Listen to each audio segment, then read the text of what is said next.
This is the new Digilight solar system from Trailer Vision. We're just going to show you how easy it is to install. So first of all, we're going to remove the old number plate off of the car. The number plate's held on by two screws. Sometimes number plates are held on by double-sided tape, so if your number plate is held on by double-sided tape, you would have to pull the number plate off and get some new double-sided tape for the reinstallation. But this one's bolted on, so we're just removing the two screws.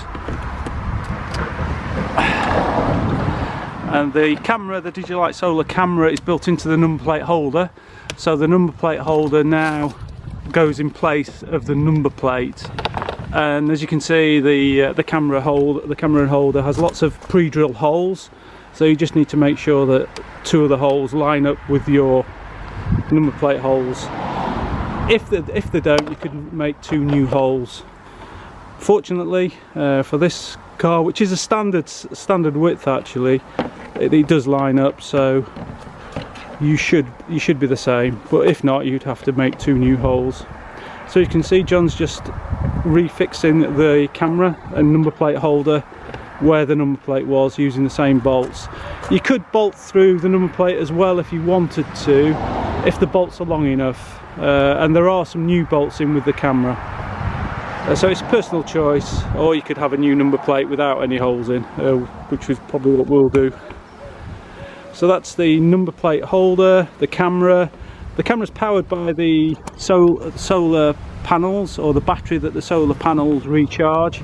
So there's no wiring whatsoever. It's a completely wire-free installation, really quick and simple. So that's the camera fitted. We're just putting the number plate back on. It slots in at the sides first, into the two lugs, and then drops down into the four lugs at the bottom. So that's it sat in the holder, and then there's a strip that fixes it in place. And this is quite a tight strip actually, so the number plate will be secure, and it won't be apparent that you could quite easily remove it again. You'd never know that that was held in such a way. So that's it. That's the Digilight solar camera installed. This is the Digilight solar monitor. I've pre-installed it. Installation is very simple. It's just a clip onto the air vent mount, onto the air vent, so it's an air vent clip. You can see the bumper of the car. The parking guides can be adjusted outwards and inwards, and the camera itself has some vertical adjustments, so you can get the angle just right for your car. The monitor also comes with a Scret Lighter power adapter, so it's powered by a Scret Lighter power adapter, so that's the wiring done. And it also comes with a dashboard mount, which you can see is still on the bottom. That can come off if you're going to use the air vent clip. And it also comes with a windscreen suction mount. So that's the Digilight solar system.